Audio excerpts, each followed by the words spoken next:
Good morning, students.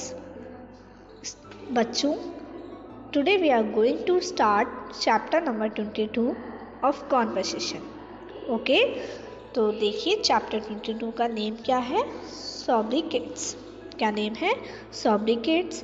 अब आप सभी को पता है सॉब्रिकेट्स होते क्या हैं? हम सॉब्रिकेट्स कहते हैं? आप सभी ने जीके में तो पढ़ा होगा सॉब्रिकेट्स के बारे में, तो आप सभी को पता है. देखिए, sobriquets, the special name given to a person or place is known as sobriquet. मतलब किसी भी पर्सन या किसी भी हम जगह को, किसी भी इंसान या किसी भी जगह को अगर हम कोई स्पेशल नेम देते हैं, एक विशेष नाम देते हैं, तो उस विशेष नाम को ही हम सॉब्रिकेट कहते हैं. क्या कहते हैं? सॉब्रिकेट. ठीक है. जैसे हम जयपुर को पिंक सिटी कहते हैं ना, जयपुर को हम पिंक सिटी के नाम से जानते हैं. तो जयपुर को जब हम पिंक सिटी कहते हैं, तो जो जयपुर का पिंक सिटी नेम है वो क्या है? सॉब्रिकेट है. क्या है? सॉब्रिकेट. या हम किसी इंसान को किसी स्पेशल नेम से बुलाते हैं ना, कि वो तो हीरो है, वो क्या है? विलन है. तो वो एक स्पेशल नेम हम किसी को देते हैं या फिर किसी भी जगह को स्पेशल नेम से पुकारते हैं, कॉल करते हैं, तो उसको हम सॉब्रिकेट कहते हैं. क्या कहते हैं? उस नेम को हम सॉब्रिकेट कहते हैं. तो पिंक सिटी क्या हो गया? सॉब्रिकेट. किसका? जयपुर का. आई बात समझ में सभी बच्चों को? चलिए, तो यहाँ पर 2 स्टूडेंट्स हैं, देव और रमेश.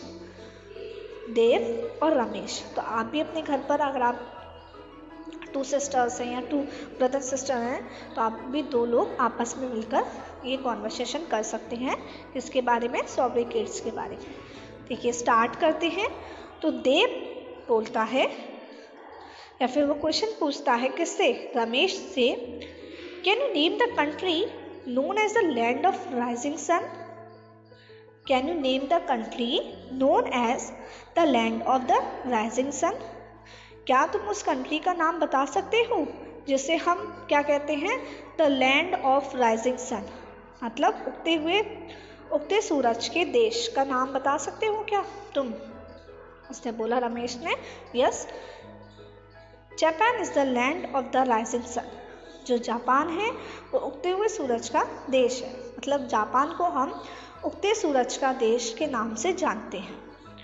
ओके, आई बात सुनने सभी बच्चों को? आगे देखिए, देव ने फिर पूछा, which continent is known as the dark continent? कौन से कॉन्टिनेंट को हम डार्क कॉन्टिनेंट कहते हैं? क्या आप सभी को पता है किसी को? तो रमेश ने रिप्लाई दिया, Africa is called the dark continent. जो अफ्रीका है वो डार्क कॉन्टिनेंट के नेम से जाना जाता है. ठीक है, अफ्रीका को हम डार्क कॉन्टिनेंट भी कहते हैं. Which country is called the roof of the world? कौन सी कंट्री को हम the roof of the world कहते हैं? पता है किसी को? The roof of the world मतलब संसार की छत. कौन सी कंट्री को हम कहते हैं? बताइए, किसको कहते हैं हम? तिब्बत को. तो रमेश ने रिप्लाई दिया, Tibet is called the roof of the world. Okay. फिर देव ने पूछा, name the country referred to as the gift of Nile. मतलब ऐसी कंट्री का नाम बताओ जिसे हम गिफ्ट ऑफ नाइल कहते हैं. मतलब नील का वरदान. क्या? नील का वरदान. कौन सी ऐसी कंट्री है? तो रमेश ने रिप्लाई दिया, Egypt is referred to as the gift of Nil. Nile, sorry, English में हम इसको नाइल पढ़ते हैं और हिंदी में नील. तो इजिप्ट को हम किस नेम से और जानते हैं? The gift of Nil. Nile, sorry, किस नेम से जानते हैं? The gift of Nile. Okay, आगे पढ़ते हैं. देव ने बोला, name the land of golden fleece. Golden fleece की भूमि किसे कहते हैं? बताओ. गोल्डन फ्लीस का मतलब होता है सुनहरे रेशों की. सुनहरे रेशों की भूमि किसे कहते हैं? तो रमेश ने रिप्लाई दिया, Australia is the land of the golden fleece. जो ऑस्ट्रेलिया है वो सुनहरे रेशों की भूमि कहलाती है. ओके. फिर देव पूछता है, which country is the land of white elephants? कौन सी कंट्री को हम वाइट एलिफेंट सफ़ेद हाथियों का देश कहते हैं? कौन सी कंट्री को कहते हैं हम? थाईलैंड को। कौन सी कंट्री को कहते हैं?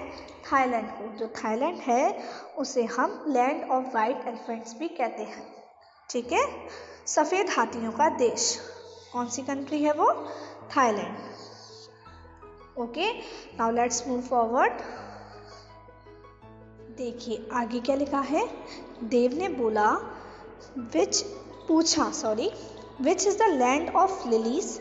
लैंड ऑफ लिलीज किसे कहा जाता है? कौन से देश को कहा जाता है? तो रमेश ने रिप्लाई दिया Canada is known as the land of lilies. Canada को हम लैंड ऑफ लिलीज के नाम से जानते हैं।